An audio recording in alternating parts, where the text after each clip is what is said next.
Fala galera, Insurecast na área, começando aqui mais um episódio, eu, Rafael Bruno e Rodrigo Arasaki, e hoje recebendo aqui Nicolau Ramalho, que eu tive a oportunidade de conhecer graças ao City. Muito obrigado por ter aceitado vir aqui, Nicolau. Eu que agradeço o convite. Isso aí.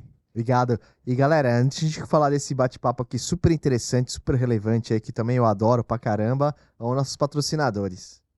A Crono, especializada em gerenciamento de riscos e logística, foi fundada em 1998 e acumula mais de 2 décadas de experiência no mercado. Com sede em São Paulo e filiais no Ceará, Distrito Federal, Minas Gerais, Maranhão, Pernambuco e Santa Catarina, a Crono atende as principais empresas nacionais e multinacionais no Brasil e em todo o Mercosul. Investindo em profissionais altamente especializados em tecnologia de ponta, a Crono opera 24 horas por dia, 7 dias por semana. É reconhecida por seu desempenho, confiança e agilidade. Com 26 anos de atuação, a Crono se orgulha de ter construído o Crono One, software integrador próprio e customizável. Isso permite ao grupo adaptar suas soluções às necessidades específicas de cada cliente. Para quem busca uma parceria segura e confiável, o Grupo Crono é a excelência que você procura. Boa. Valeu, Crono. A LogRisk é a empresa internacional do grupo NSTech e a primeira empresa brasileira de gerenciamento de riscos, gestão logística e prevenção de acidentes a operar no México. Além do México, já atua também na Colômbia, Peru e Equador.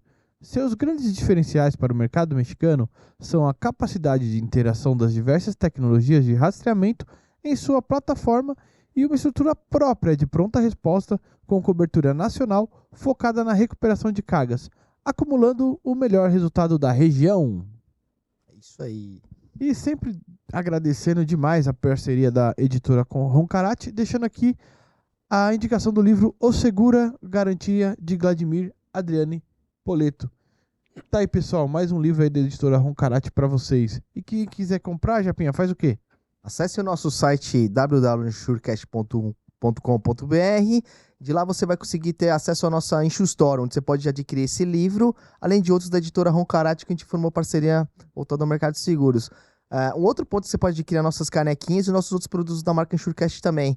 E fique ligado que o site mudou de cara, tá com uma cara nova aí no ar. Tá bem bonito. Depois deixa um feedback aí se vocês gostaram ou não aí nos comentários. Agradece Elo lá, pô. Ô, Elo, puta, obrigado. Mano, Elo é fera, cara. Se não fosse ela, a gente tava ferrado, né, meu? Faz tudo, cara. Boa. Manda bem, super bem. E pessoal, Siga o Elo também nas redes aí, tá? boa. Pessoal, quer ajudar a gente? Patrocínio@insurecast.com.br. Ou não quer ajudar, não quer patrocinar, mas quer dar aquela forcinha pra gente? Tem aí o botãozinho de valeu demais. Além disso, tem a oportunidade de você colocar sua logomarca na nossa carretinha. Faça como a DMG Vistorias, a Insure Store, a Crona Gerenciamento de Riscos e a W4 Consultoria. Entre em contato com a gente que a gente desenrola essa parada aí. É isso aí, galera. Não deixe de se inscrever no nosso canal no YouTube, deixar aquele like maroto, compartilhar esse vídeo com seus amiguinhos e clicar no sininho. Toda quinta-feira, às 19 horas, episódio no ar. Beleza? Siga a gente também nas nossas redes sociais, tá? Instagram, LinkedIn. Chegamos a usar mais de 6 mil no LinkedIn. Hein? No LinkedIn já passou. Obrigado aí, galera. Valeu. É isso aí. Pessoal, vamos lá pro nosso papo, então. Nicolau, muito obrigado, cara. Primeiro pela confiança ali da gente poder trocar umas ideias, né? E segundo, por ter topado estar aqui hoje. Se você puder falar um pouquinho sobre você pro pessoal te conhecer. Claro. Não, eu que agradeço o convite. É sempre importante a gente conversar um pouco sobre essa revolução aí, o que tá acontecendo, né, no mercado em função da inteligência artificial, né? E agora, inclusive, né, que é um podcast que eu criei também recentemente e faço aqui uma cortesia, trouxe duas pegadas aqui para vocês do nosso podcast. Siga os caras lá, meu. E agora, ó. E a provocação é exatamente... no YouTube? É no YouTube. E a provocação é exatamente essa. E agora? O que vai acontecer? Então vamos falar um pouquinho sobre isso. Boa. Sensacional. É isso. E como você entrou nessa história aí da tecnologia? Como que foi a sua trajetória, Nicolau? Eu comecei trabalhando com comércio exterior. Trabalhei um pouco mais de 10 anos, acho que perto de 13 anos, com comércio exterior e transporte. Então, iniciozinho de carreira, não foi o primeiro emprego, mas o primeiro emprego mais corporativo, vamos falar assim, foi na Hamburg Süd e Aliança Navegação. Então, shipping tá na veia desde o início. E eu fui pro shipping por conta do comércio exterior, que é uma grande paixão ainda hoje minha. Só que é difícil a gente trabalhar com comércio exterior, com competitividade num cenário global, com as commodities, com os produtos que a gente tem aqui no Brasil em termos de competitividade, vamos falar assim. Quando a gente fala de comércio exterior Brasil, o que a gente pensa de que o Brasil é realmente forte? Vale, minério e Agro. produtos naturais, né? Vamos falar assim, o agro é fantástico aqui no Brasil. Então, trazendo um pouquinho lá de como é que a gente consegue colocar mais valor nos produtos, eu fiquei curioso para entender como é que a tecnologia poderia ser um agregado de exportação de mais valor num cenário que a gente conseguiria ficar mais nivelado, vamos falar assim, competitivamente, e não só preso às questões geográficas do país, né?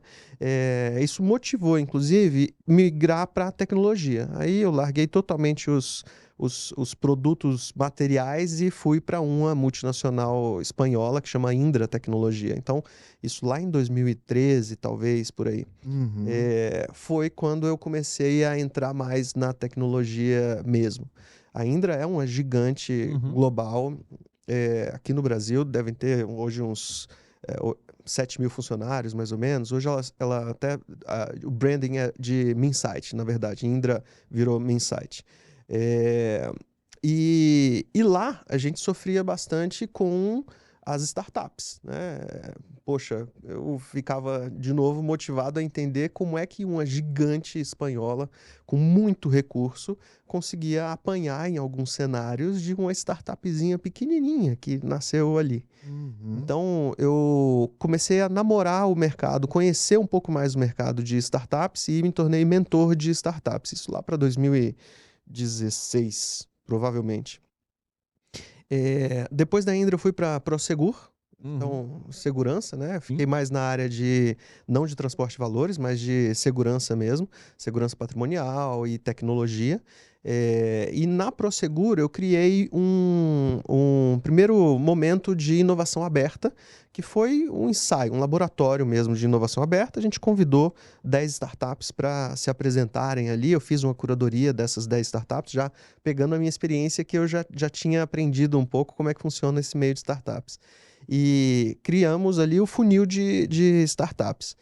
Hoje eu estou como co-founder em uma dessas 10 startups. Que legal. Então, chamei a NoLeak, que é a startup que eu estou hoje como Chief Commercial Officer, como Uhum. responsável comercial, exatamente por acreditar no potencial de produto que estava se desenhando ali. Naquele momento não é exatamente o que a gente tem hoje no mercado em larga escala, mas foi o embrião naquele momento. E acompanhei eles até 2021. Em 2021 eu pulei de vez para o mundo das startups. Então hoje eu estou na NoLeak e na Mr. Turing. A NoLeak ela faz visão computacional, IA, inteligência artificial embarcado em câmeras. Uhum. E a Mr. Turing é inteligência artificial generativa. Aí a gente está falando de Large Language Models, como se fosse um chat GPT privado, fechado, que você tem domínio sobre ele, né? De maneira Uhum. bem simples. Então, resumidamente, essa foi a minha jornada profissional, vamos falar assim. Boa. Caramba. E essa parte que você comentou, né? Acho que é dando um link da IA de câmeras, né? A gente até chegou a gravar um episódio aqui, acho que era de uma também startup, falando, né? Putz, olha o tanto que a câmera pode oferecer. Hoje no transporte, você tem toda aquela questão dos veículos autônomos, que basicamente tem a captação da imagem, utiliza Câmeras, via sensores. câmeras e tal. Não só isso, para prever roubos, essas coisas, você vê, identificar ali movimentação estranha nas indústrias, gente andando sem o API necessário, e etc. Tudo focado nessa. Isso está sendo escalonado? Isso está sendo muito usado? Como é que está esse mercado hoje, Nicolau? Na verdade, a inteligência artificial, o produto básico dela é dado. Uhum. Ela precisa de dado para fazer qualquer coisa. E quanto mais dados, melhor.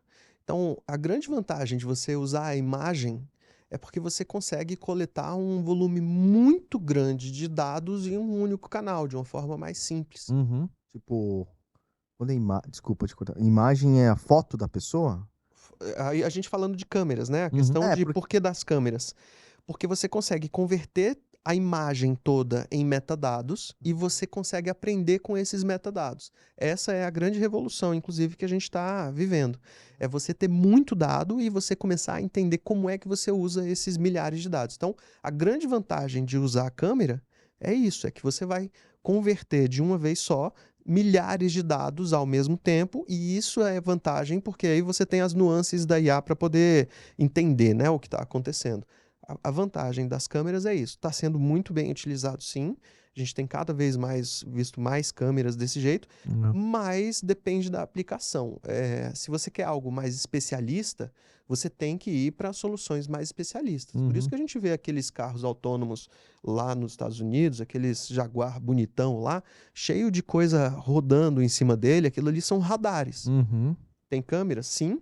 Mas a grande parte dos dados está sendo coletado por radar, porque aí a gente já está falando de algo especialista, é crítico a informação. Então, o radar, nesse caso, é o que dá mais segurança. Aí a gente está falando já de uma solução mais especialista de novo. De forma genérica, de solução mais generalista, a câmera é fantástica, porque você consegue fazer várias coisas ao mesmo tempo desse Tem muito uso, né? Que nem você vê esse pessoal botando hoje nas ruas aí. A gente que assistia muito filme e você vê, para reconhecimento facial, achar o bandido e tal, não sei o quê. Mas hoje tem tanta coisa assim do Will Smith lá. Tudo era aquela câmera passava e tava assim.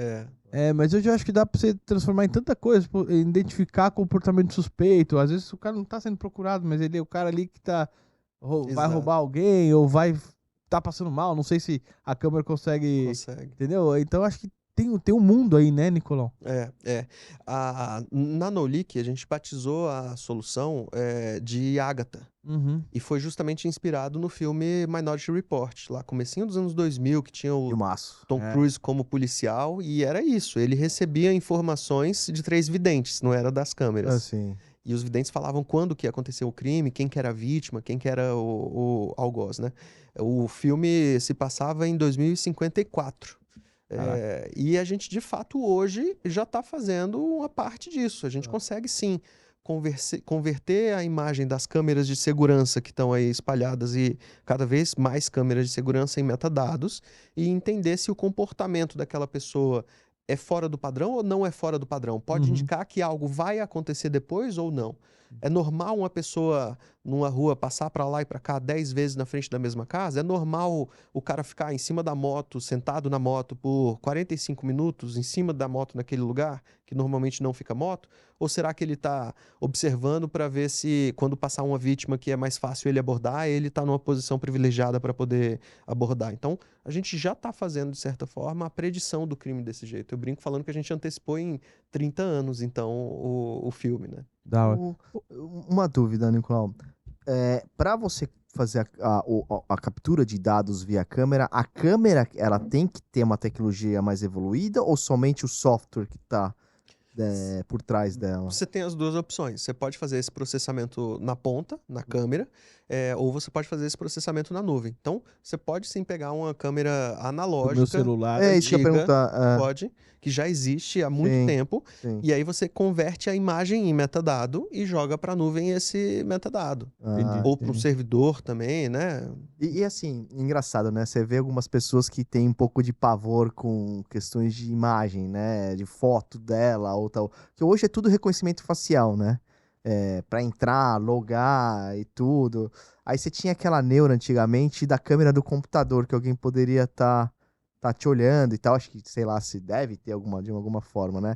Hoje já não tem mais como fugir disso praticamente. Hoje a nossa fisionomia, o nosso sujeito, ela tá no banco de dados, né? Por isso é tão valioso o banco de dados hoje em dia. Por isso a importância da gente tomar o cuidado com a LGPD, né? Prestar atenção na LGPD e realmente faz sentido aquilo ali. Veja, se você consegue entender que aquela pessoa tem um comportamento fora do padrão, mas você não necessariamente está guardando algum dado pessoal daquela pessoa. Eu não estou tornando essa informação pessoalizada para aquele indivíduo. Eu só sei que é um humano com comportamento fora do padrão. Vai puxar assim, data, esse idade, é o fulano. tal. Ou esse é o número 1, 2, 3. Eu não preciso, para ferir a LGPD, eu não preciso, lembrando disso, eu não preciso nem colocar o nome, né? Eu posso colocar, esse é o cliente 128. Entendi. Eu já estou pessoalizando aquele dado. Então, esse é uma discussão importante que a gente tem que tomar cuidado e tem que prestar atenção mesmo. Então, existe essa distinção. E é interessante essa questão da identificação facial. Gente, identificação facial é uma tecnologia bem antiga. Bem antiga. É bem simples, vamos falar assim. A gente está identificando parâmetros de distância e outras questões da sua face e tornando aquilo ali um log. Pronto. Só isso. A gente já está falando de algo que é bem avançado em relação a isso. Eu já estou entendendo se o seu comportamento é fora do padrão ou não é fora do padrão. Que nem você comentou. É possível hoje, tudo depende do custo, né? É possível hoje identificar se a pessoa está nervosa, ela está ansiosa, ela está angustiada ou não. As 5 emoções básicas ali, a IA consegue fazer, consegue identificar. Junta isso com o comportamento que ela está tendo naquele local. Em qual local? E aí você consegue fazer essa predição de evento, do que pode acontecer. Eu ouvi falar que dá pra ver até, assim, questões de saúde até, não sei. Quando você bota a câmera assim, você vê se a pressão tá ruim, não sei se chega colesterol, não sei que ponto que chega, mas de você fazer um escaneamento das pontos da sua face aqui, do olho e tal, não sei o quê, com o seu celular. Aí, óbvio, tem um software por trás fazendo alguma coisa, não sei, enfim, se tem aceitação isso no mundo médico. Não, mas dependendo da situação, eu já tem consultas e consultas diferentes, né? Se for, temperatura, aí existe uma variação de temperatura no seu corpo que pode ser um indicador de algum tipo de doença ou não, micro variações, né? A pigmentação da pele. A IA é aplicada em medicina para fazer diagnóstico por imagem já há muitos anos e faz isso com muita eficiência. Eu, inclusive, se me permite, puxando um gancho aqui, exatamente disso, né? Dessa provocação que o pessoal faz de, poxa, então quer dizer que a IA é melhor do que o humano para poder fazer diagnóstico por imagem, né? Teve um evento numa universidade dos Estados Unidos, não vou lembrar agora o nome da universidade, mas eles fizeram uma competição. Eles colocaram a IA e colocaram médicos especialistas no diagnóstico de um tipo de câncer. E os dois competindo para ver quem é que tinha mais acurácia na identificação de um determinado tipo de câncer. A IA teve 93% de acurácia e os médicos especialistas tiveram 96% de acurácia. Então, se a gente parasse por aí, a gente iria concluir que a IA não serve para fazer diagnóstico por imagem. É melhor deixar o humano, ainda mais numa situação tão crítica desse jeito. Mas o passo seguinte da competição, e esse era o objetivo, era juntar os dois. Juntar o humano e a IA. Então, a IA, nessa etapa, fez a seleção de onde ela tinha certeza que não tinha doença e de onde ela tinha dúvida se tinha ou não a doença, jogava para o humano terminar a decisão.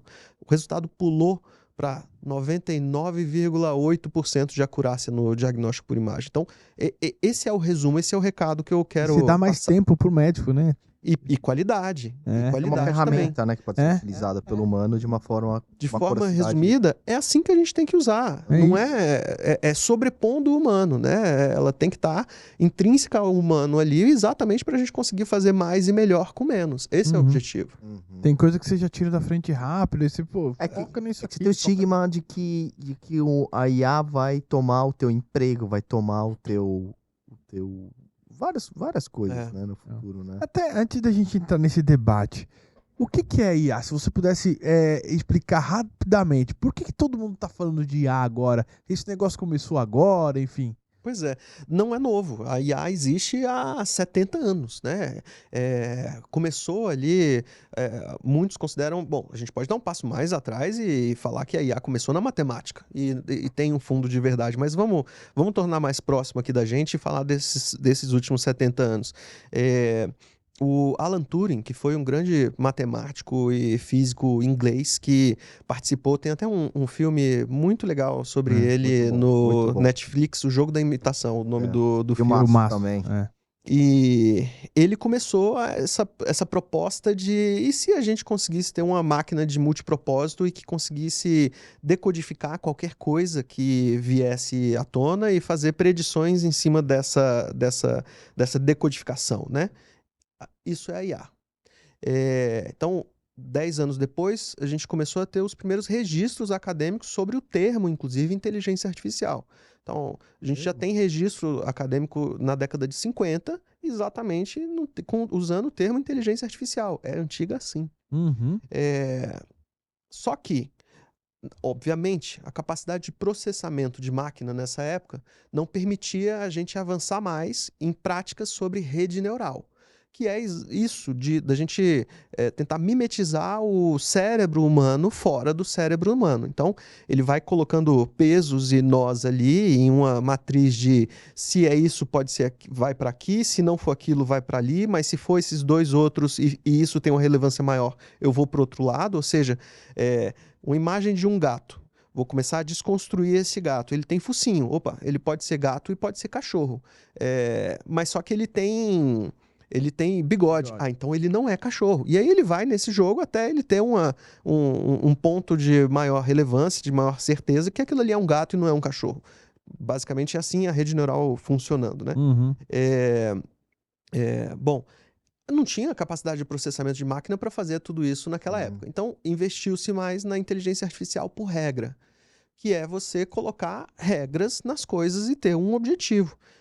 Eu, de certa forma, entendo que quando a gente está traçando uma rota de transporte de risco e aí fala que ele tem que ir daqui para cá, e se o GPS, se o rastreador identificar que ele não está nessa rota exatamente onde a gente traçou, é para a gente receber um alerta, aquilo ali é um tipo de inteligência artificial já. Você já está colocando uma regra para a máquina e a máquina vai acompanhar. Se acontecer alguma coisa fora do padrão, ela vai te responder com aquilo ali. Você já está usando a máquina para poder pensar. Perfeito. A grande revolução que a gente está vivendo agora, que desde 2010 para cá, a gente já tem capacidade de processamento de máquina suficiente para deixar a própria máquina entender se esse desvio de rota é um risco ou não é um risco. Essa é a grande revolução. Capacidade de processamento de máquina. Então, hoje, se eu coletar dados ali do rastreador veicular e do acelerômetro do carro, então eu sei aonde ele está e sei se ele está acelerando muito, se ele está acelerando pouco, e carro ligado e desligado e outros fatores, eu já consigo reconhecer o padrão de direção daquela pessoa.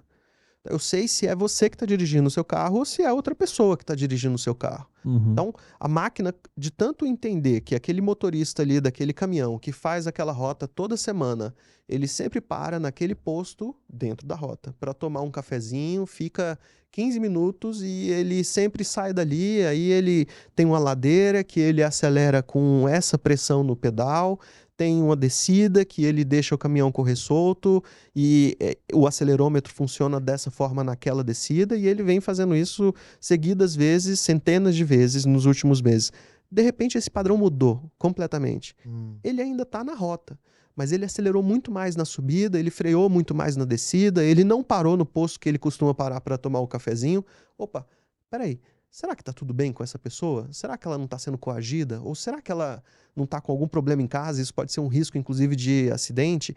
Esse é o nível de percepção que a gente consegue potencializar essa análise do humano sobre a análise da rota ali, do que está acontecendo nessa direção. Então, isso é a IA. Legal. É de fato você tentar fazer o pensamento humano do lado de fora da cabeça humana. Acho que isso está muito longe de ser praticado no mercado? Já é uma realidade. Já é uma realidade? Já é uma realidade. Louco. A gente... Tipo, a telemetria é considerada uma IA também? Uma tecnologia? Você está colocando uma regra numa máquina e esperando uma resposta objetiva. Entendi. Mas exatamente isso que eu falei já é uma realidade. A gente, inclusive, na Nanolique, já leva isso para o mercado e você consegue identificar esse nível de detalhe na direção. Então, eu estou coletando dados, de novo, do carro ligado e desligado, georreferenciamento e do acelerômetro. Mas o que você precisa para... O que precisaria para um... Isso já está em produção? Já está em produção. Já existem seguradoras hoje que coletam esses dados e fazem esse tipo de análise. Agora, isso análise, mas não é nada... como que eu posso dizer? Não é um equipamento sim, Não, físico, uma coisa. São não, análise de dados análise de baseado no quê? Como que você captura esses dados do... no que já existe ali. Existe uma seguradora hoje que ela tem a frota própria dela de veículos alugados, que ela tem rastreador e ela tem Ah, acelerômetro. baseado nessas. Ah, É. tá. Ah, Então a gente recebe esses dados. desse Eu equipamento. poderia receber em real time. Poderia colocar um equipamento, um device dentro do carro e ele ficar fazendo uma transmissão disso em real time. Não foi necessário porque o objetivo que eles estão usando não está bem, não é exatamente para aquela ação naquele momento. Sim. Eles estão usando para fazer uma análise do seu comportamento de direção. E aí, na sua renovação da pólice de seguro, você merece ser beneficiado com isso ou não? Qual é o assegurado que eu tenho que tirar da minha pólice? Qual é o que eu tenho que fidelizar? Esses dados a gente consegue entender coletando isso. Georreferenciamento, frota própria. Esse caso que eu estou falando é frota própria. Os carros têm rastreador, são os carros da seguradora. Então, ele tem georreferenciamento, carro ligado e desligado e o acelerômetro. Então, eu vejo se você... Por exemplo, vocês dois moram na mesma região, mesmo CEP, têm o mesmo perfil, mesma idade, a família é muito próxima, renda muito próxima. Então, teoricamente, o seu risco é mais ou menos o mesmo. Só que você vai visitar a sua avó e todo sábado você passa por uma região de altíssimo risco que já é conhecido. Já o Rafael não. Então, se eu coleto esses dados e faço essa análise de, opa, peraí, ele está tomando uma decisão ali que traz mais risco para ele. Então, na renovação do contrato, eu consigo ter essa. Eu começo. Isso é legal. A gente começa a acabar com o risco de mútuo no seguro. Sim. Isso a gente está falando de inovação realmente disruptiva. Eu não sei se vocês já viram esse caso, mas é possível, por exemplo, a gente tomar. Existe, né, contratação de seguro por trecho em tempo real. Então, você vai sair dessa região e vai viajar para o Rio de Janeiro.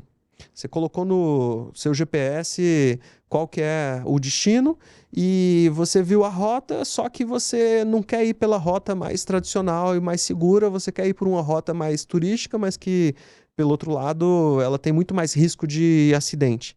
Hoje já é possível você alterar a contratação e analisar esse risco naquele momento. Então você começa a acabar com o conceito de mútuo, que é exatamente isso, né? Vamos dividir o risco entre essas duas pessoas no segurado, no seguro, né? Isso é a IA. Você vai dando pesos conforme, enfim, o Isso. perfil de cada um. Isso. Ô, Nicolau, mas você acha que assim, o que está sendo dito hoje sobre IA, sobre IA e o que as empresas estão fazendo, tá conexo, não tá? Tem segmentos que já estão muito mais avançados, tem segmentos que ainda estão bem juvenil ainda, enfim.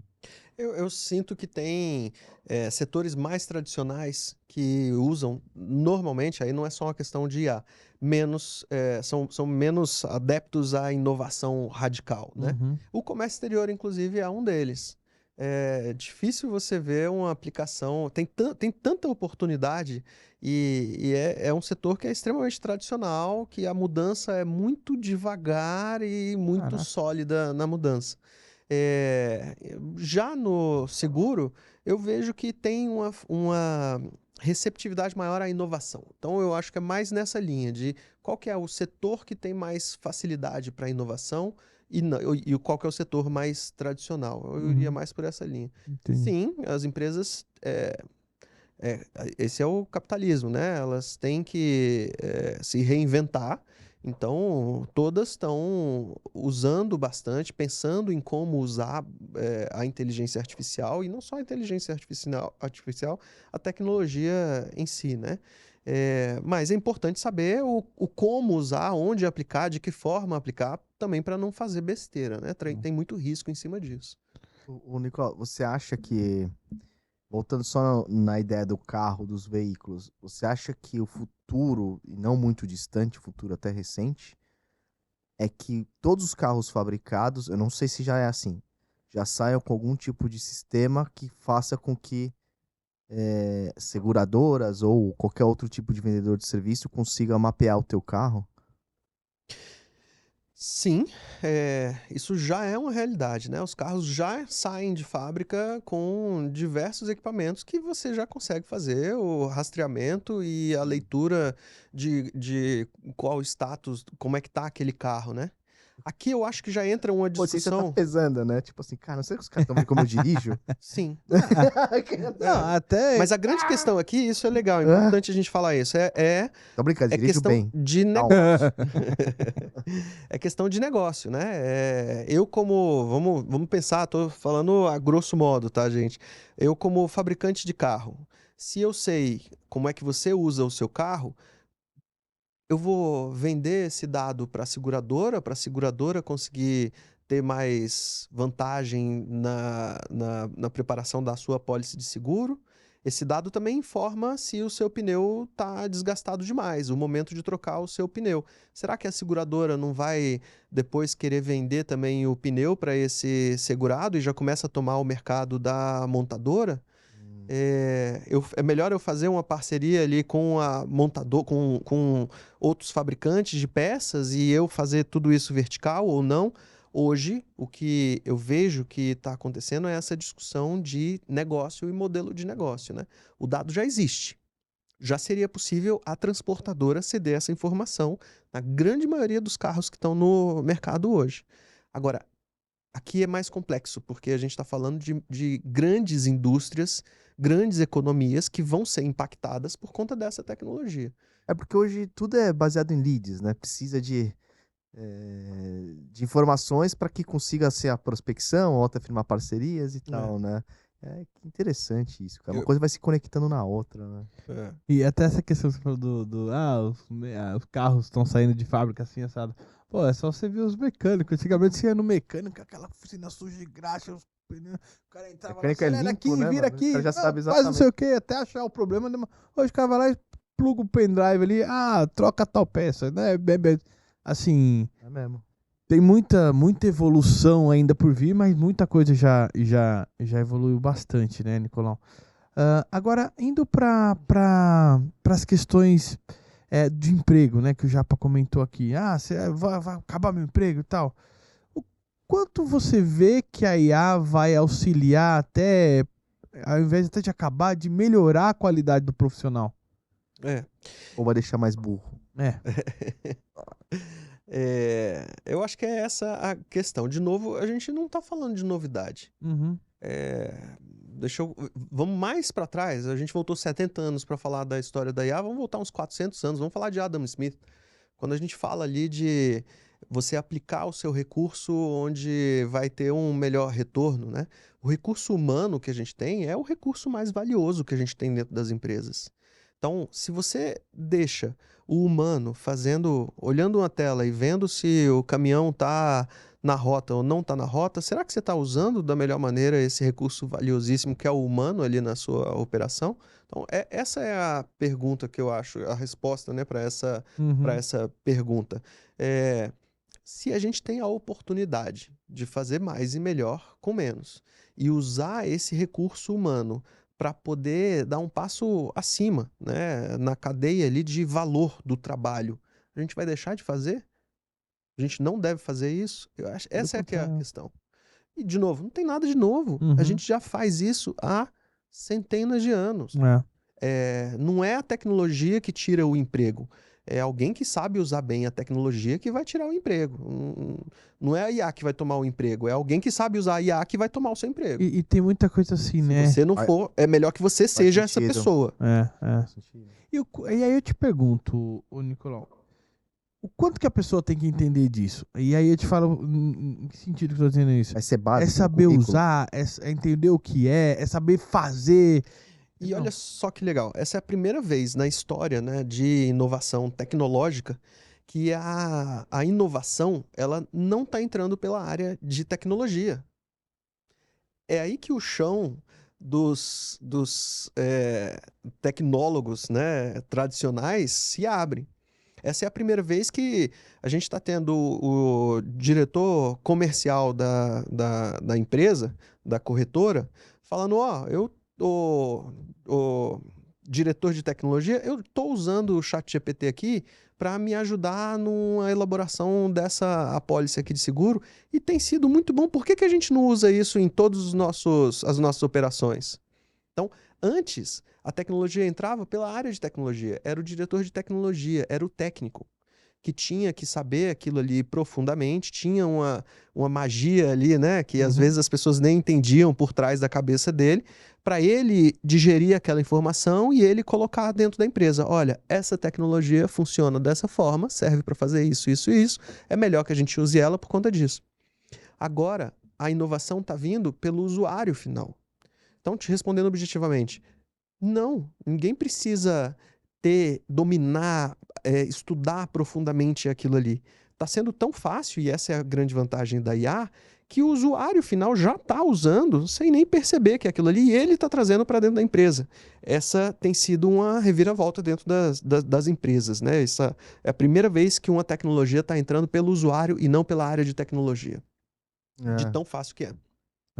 Eu acho que isso tem oportunidade, e aí você me corrige se eu estiver errado, de ampliar muito as possibilidades daquela empresa. Por exemplo, que nem você falou, hoje eu tenho um sujeito fazendo uma tarefa aqui, XYZ.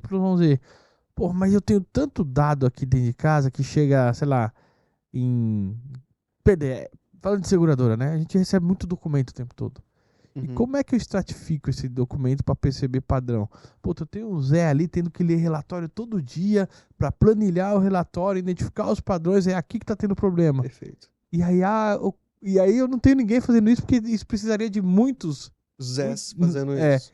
Como é que a IA entra nesse processo? É perfeita essa analogia.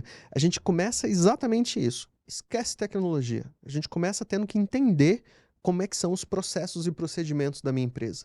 Se eu não souber qual é o dado que eu preciso analisar, ou antes, né? Se eu não souber que eu tenho que pegar aquela planilha e aí fazer uma análise daquela planilha, e aí vamos adiante. E dentro dessa análise dessa planilha, eu tenho que achar esse ponto que é um ponto divergente, que vai me trazer mais risco naquela operação ou não.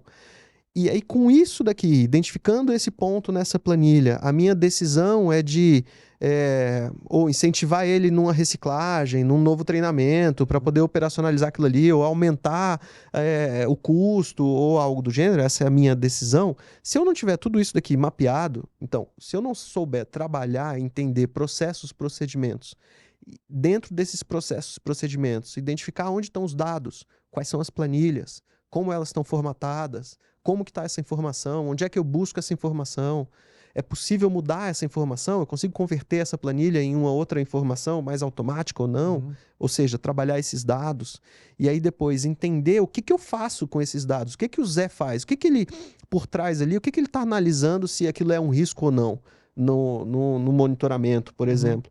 E se for um risco, quais são as decisões? Entendendo isso, aí é que você para e, bom, agora sim, vamos pensar em tecnologia. Você vê que até o momento a gente não falou nada de tecnologia, a gente está falando de negócio. Isso.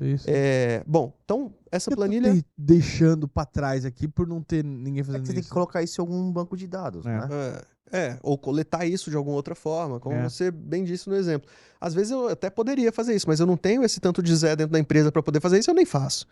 Opa, mas espera aí, então se eu colocar uma câmera, eu já consigo fazer? E automatizar essa extração de dados através de uma câmera? Aí já começou a melhorar. Então, se eu coloco uma câmera, começo a extrair os dados a partir daquela câmera, uma linha de produção, eu já vou ver quantas peças estão sendo produzidas por visão computacional, começa a contar. Aí eu já vou analisar a produtividade daquilo ali, tomar outras decisões, viabilizar novas decisões a partir disso. Então, o primeiro passo é esse, é entender os processos e procedimentos dentro da empresa. Entendendo os processos e procedimentos dentro da empresa, você tem que separar o que é julgamento do que é decisão. Então, julgamento são os dados. Onde que eu busco, como que eu busco. E a decisão é o que eu faço com esses dados. Aí você pode aplicar a IA para... Vou colocar a IA para dirigir um carro, vou colocar a IA para fazer um pedido automático na minha fábrica, a partir do momento que ela contou que saíram 10 peças produzidas e aí ela já sabe que o meu estoque está baixo e já vai fazer um pedido automático no meu fornecedor? Ou não, vou deixar isso daqui para o humano fazer porque ele vai negociar melhor entre duas fábricas, dois fornecedores, ver quem é que vai me suprir da melhor forma e o humano toma essa decisão mais subjetiva. Então aí é que você começa a aplicar a tecnologia e a inteligência artificial nisso. Esse ponto é crucial. Até falando isso, até imaginei assim, o pessoal, o fã de seriado aí é investigativo, né? Imagina o quanto de crime hoje que as polícias do mundo inteiro deixam de resolver porque não tem, né, ferramenta humana ali para analisar. Aí você começa a ter um sistema integrado que começa, pô, esse perfil de risco aqui tá acontecendo aqui. Aí você começa a identificar padrões. Isso. E vai te... Pô, às vezes o mesmo cara, você achou um crime dele, mas ele cometeu 25. E por aí, ó, tô dando um exemplo meio de investigativo, mas no fim do dia é isso, né? É isso mesmo. A questão seria, pelo que eu entendi, assim, existem dois métodos, né, dentro da inteligência artificial, que uma que é o julgamento, que é a partir da base de dados, é isso? Que você consegue retirar os dados para gerar um retorno de que alguém precisa escolher o que tem que ser feito com aquilo. E o segundo é se você pode padronizar, o humano, obviamente, padronizar se a inteligência artificial ela pode pedir para você diretamente 10, 15 peças por conta de uma falta de estoque, né? Eu acho até que o julgamento que você falou como primeiro já é o segundo, porque o primeiro vai ser gerar os dados, né? Você pode aplicar, eu sempre deixo claro isso, de entender o que é julgamento, ou seja, onde estão os dados e o que é decisão, para você conseguir aplicar a inteligência artificial com segurança. Você pode aplicar só no julgamento, e você pode aplicar no julgamento e na decisão. Depende do processo. Veja, vamos falar de monitoramento por câmeras e eu estou começando a ter um volume muito grande de perdas num determinado depósito de uma central de distribuição de produtos. Se o operador de monitoramento, ele costuma ver que tem um ponto cego na câmera e ele observa que tem um funcionário ou alguns funcionários que estão indo muitas vezes nesse ponto cego da câmera, passando ali num ponto que ele sabe que ninguém está vendo. Ele pode... Isso daqui é o dado. A pessoa está indo num ponto cego seguidas vezes. Esse é o dado. O operador de monitoramento, ele pode continuar acompanhando aquela pessoa, ou ele pode pedir para o vigilante lá fazer uma inspeção, fazer uma seleção e inspecionar aquela pessoa. Se você coloca a IA, ela também pode conseguir analisar esse dado e ver, opa, todo mundo passa por aqui, mas esse cara ele está passando muitas vezes e ficando muito mais tempo do que o normal nesse ponto cego. Eu vou isso daqui é uma análise de dado, que você pode ter o humano ou pode ter a IA fazendo. Às vezes, o humano nem teria essa percepção, né? Você só conseguiria fazer com a IA. Bom, você identificou onde é que estava o problema. Agora, se você bota a IA para fazer o julgamento e a decisão, pode ser que o cara realmente ele estava ali só para descansar. E a regra vai ser colocar o cara para uma inspeção. Toda vida que ele passar por ali, ficar por mais tempo do que o normal, ele vai sofrer uma inspeção. Olha o risco trabalhista que também tem nessa situação, porque você colocou a IA para fazer o julgamento e a decisão, as duas coisas. Então, ela sempre direcionou aquele cara para a inspeção física. Será que em determinado momento o cara vai falar, não, peraí, isso daqui é pessoal, é algo que é só comigo, então vamos num processo trabalhista aqui resolver essa questão? Esse é o risco. Agora, se for algo objetivo, que você entende que vale a pena colocar a IA para fazer o julgamento e a decisão, isso não traz risco para a operação, então, lindo, vamos fazer. Por exemplo, eu tenho mesmo cenário, um galpão, um depósito, e aí as docas, a empilhadeira entra no caminhão e ela sai de costas, sai de ré pelo caminhão. Só que na saída tem um corredor de pessoas. Se ela estiver dando ré e estiver passando uma pessoa, pode acontecer um atropelamento. Você pode colocar a câmera para identificar que existe uma empilhadeira dentro do caminhão, ela está se movimentando, ela consegue enxergar isso, né? Vamos falar assim. E ela vê que tem uma pessoa saindo, passando, e a empilhadeira está vindo. Aí você pode fazer, veja, aqui, dados, né? Empilhadeira movimentando, pessoa na área de risco, Sim. dado e dado. Sim. Você pode colocar uma integração para ela desligar automaticamente a empilhadeira quando estiver próxima de uma pessoa, para evitar um atropelamento. Uhum. Aí talvez é uma aplicação boa da IA Sim. fazendo tanto julgamento como decisão. Que é o que acontece com os carros autônomos, né, hoje. É o que acontece com os carros autônomos. Eles têm Por todos os exemplo, parâmetros. para tomar decisão sozinha de tudo, né, que acontece. Isso, Parar num semáforo, ou parar total parar na total, dúvida, né? na dúvida. Lembrando que isso puxa um gancho interessante, né? Que quais são os limites da inteligência artificial? Eu queria chegar nesse ponto. Legal. Qual o limite do humor? Eu tô perguntando pra chegar nesse ponto. Porque pode ser clichê ou não, mas falamos de muito da ética. Mas quem põe a ética pra inteligência é o humano, Isso. né? Essa é a questão. A gente tem muito medo da inteligência artificial como, poxa, ela tem autonomia, ela vai começar a tomar decisões por conta própria, e aí não é só o meu emprego que está em risco, é a minha vida que pode estar em risco no futuro por conta da IA ou não. Uhum. Que história é essa? Então, eu sempre gosto de lembrar que ela tem 3 limites principais. Ela não tem criatividade, ela não tem consciência e ela não tem pensamento estratégico. Tudo que o carro toma de decisão, o carro autônomo toma de decisão, foi imputado por um humano. Então ele não criou nada do zero ali. Ele não tem consciência para ter a criatividade, a genialidade do humano de tomar algumas decisões por conta própria. Se ele, numa esquina, escolhe parar ou seguir adiante, se vai acontecer um acidente. Tô vendo uma pessoa atravessando a rua e tem uma árvore logo do lado. Eu, como carro autônomo, vou ter que tomar uma decisão. Eu vou bater na árvore e correr o risco de matar quem está dentro do carro, ou eu vou atropelar a pessoa que está passando na rua. Supostamente, num cenário hipotético, que só existissem essas duas decisões. Esses pesos foram colocados, de certa forma, pelo humano. Então, a criatividade não é do carro. A criatividade é do humano, que criou esses parâmetros. Tudo bem que ele coloque ali um peso de... Faça uma análise de quantas pessoas vão ser atropeladas e quantas pessoas estão dentro do veículo. E aí tome a decisão em cima disso. Aí já vai uma discussão ética também, né? De quem colocou esse parâmetro. O problema é o seguinte, se é feito realmente... Cara, eu tendo a acreditar que seja isso, né? Porque eu não creio que tenha consciência nada de certa forma. Mas a pessoa que tá imputando os dados ou criando as regras, ela tem que pensar em tudo. Em todos os cenários. E eu acho que isso é muito difícil, que pode ter erro no meio. Exatamente. E ela pode contar com a IA para poder também pensar em todos esses cenários, né? Usar a IA ainda para complementar. Exato. Louco isso.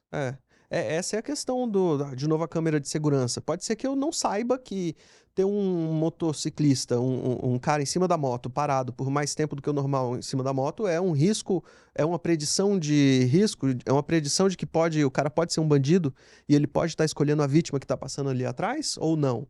Pode ser que o humano nem consiga ter essa percepção tão subjetiva do dado. O exemplo do motorista, né? Pode ser que o humano nunca tivesse ligado a informação de como é que tá naquela ladeira a pressão do pedal do acelerador ou do freio, para determinar se o cara tá muito cansado ou não tá muito cansado, se ele tá sob pressão ou não tá sob pressão. São dados que, como a IA precisa de muitos dados, né?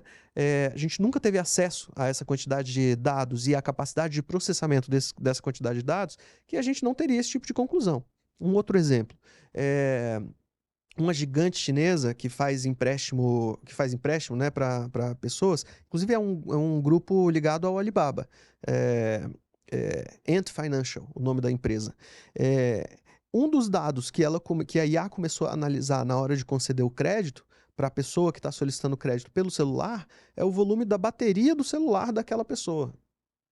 Coisa que a gente nunca iria pensar que existia correlação.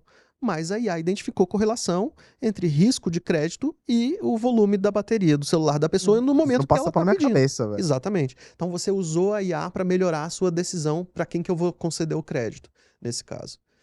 Então, sim, obviamente, os fabricantes, eles fizeram a IA para melhorar a própria IA também desse jeito, quando você começa a coletar vários dados desse jeito, né?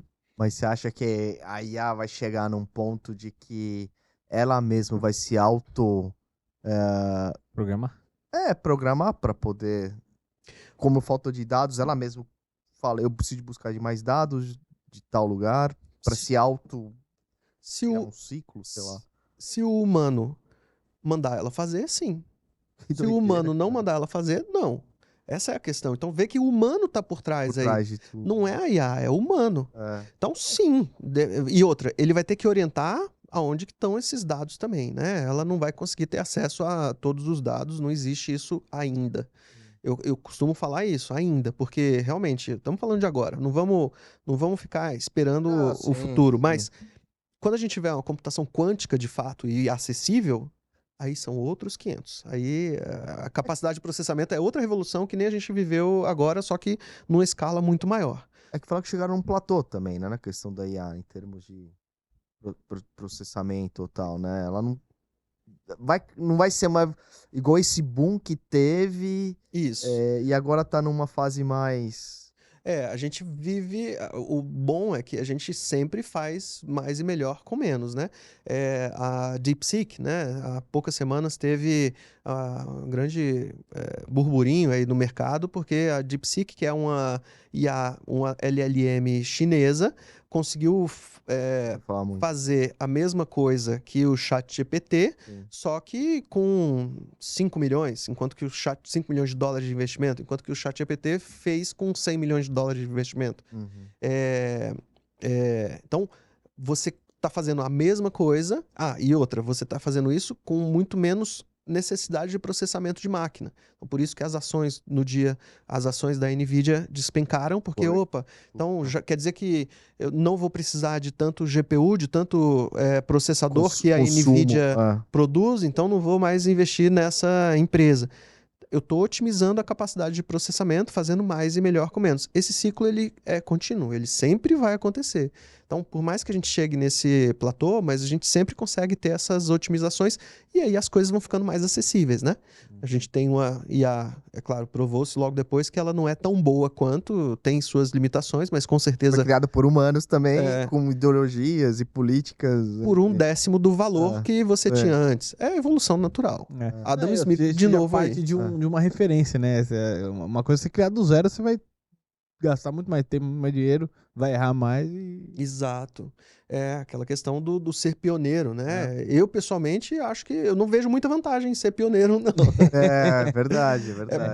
É bom tá ali logo atrás, A mas... indústria farmacêutica é bom ser pioneiro, porque aí você bota uma patente lá de não sei quantos anos para...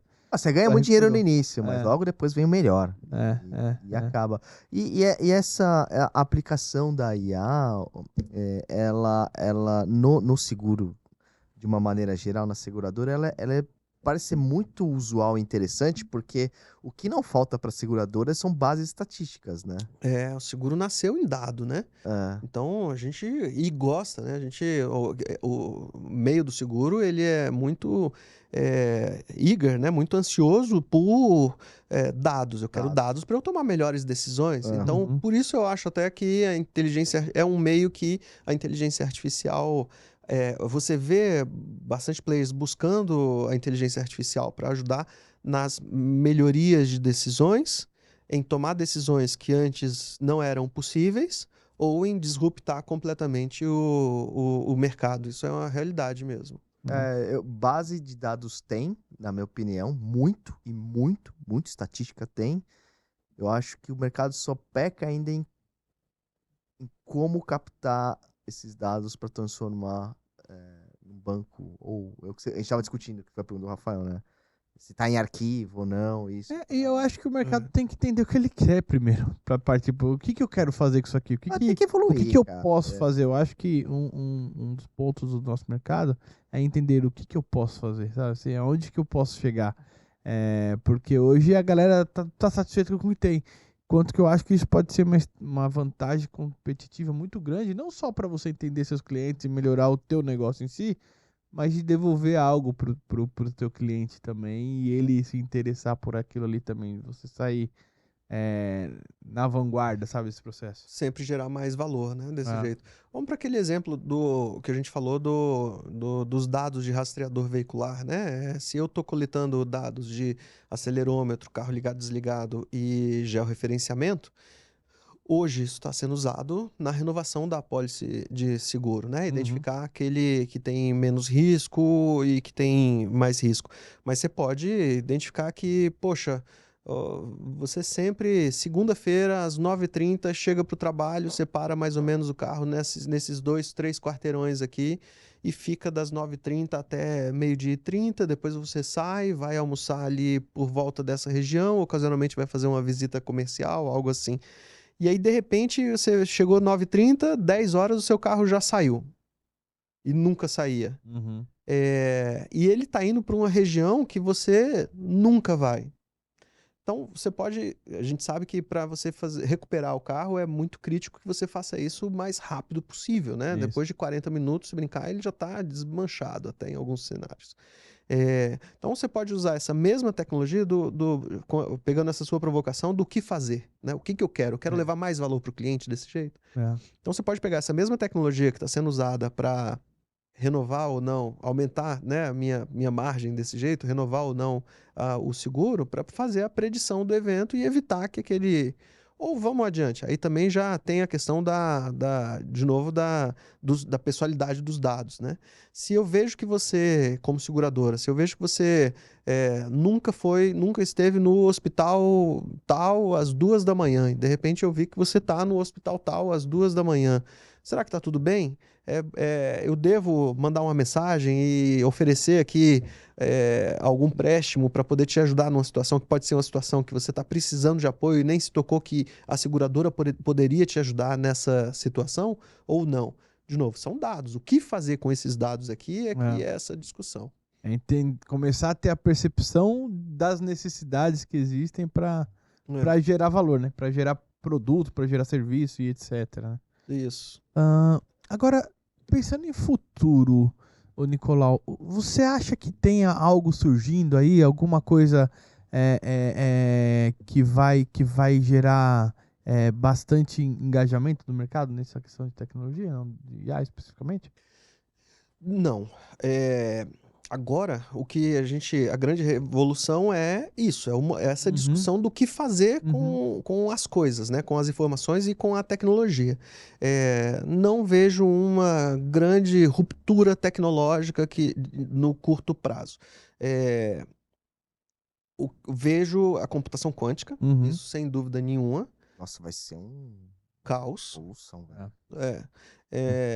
E aí é bom até, né, eu nem ouso falar sobre isso porque é imprevisível o que pode acontecer, para onde é que as coisas vão, quando a gente tiver de fato computadores quânticos acessíveis, funcionais, disponíveis no mercado.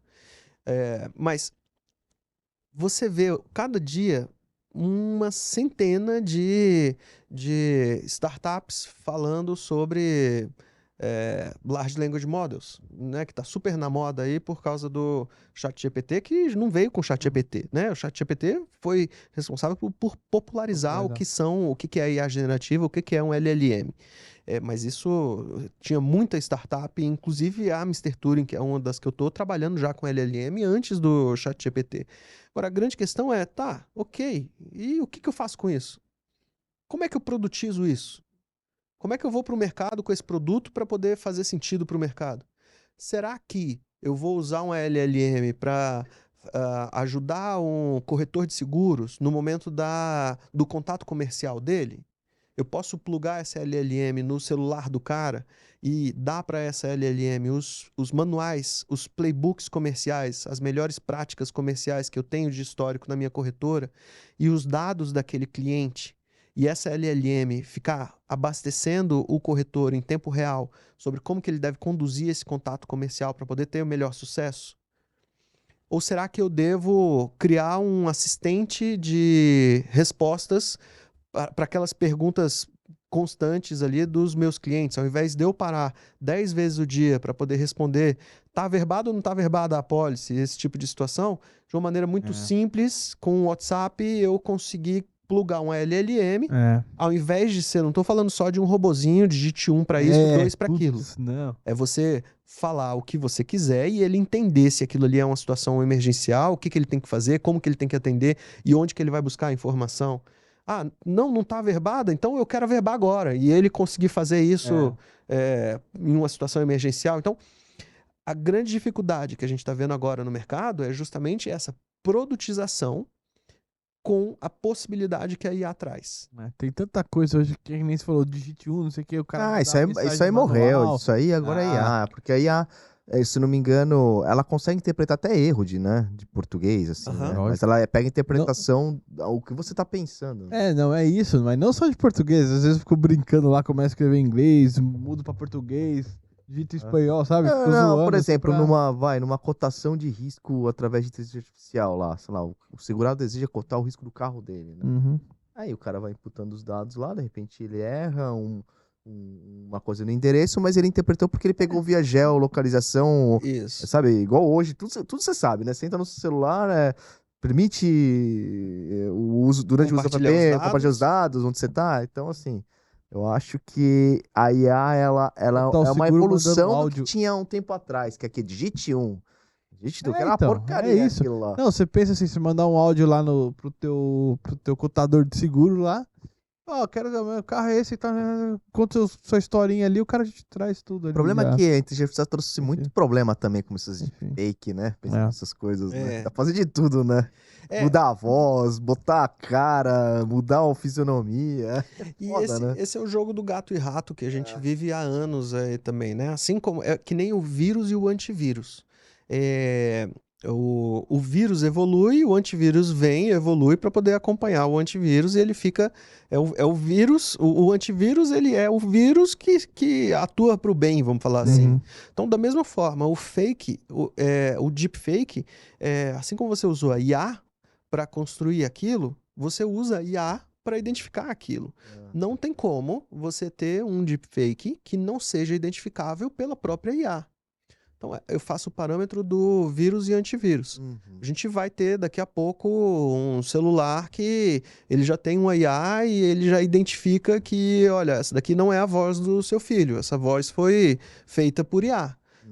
Essa imagem foi produzida por IA. Dá medo, cara, pra onde tá caminhando. Ainda bem que tem isso, cara. Imagina alguém se passar por você, porque hoje é possível, cara. Isso. Mas tem detalhes muito sutis que a IA sempre vai identificar. De novo, a gente pode dormir tranquilo de certa forma, né? Mas é a situação do vírus e antivírus. Sempre vai evoluir, sempre vai ter um correndo atrás do outro para poder evitar.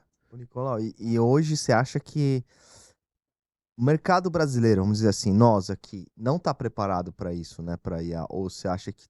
Não, o mercado brasileiro, os brasileiros, eles são muito receptivos à inovação, muito.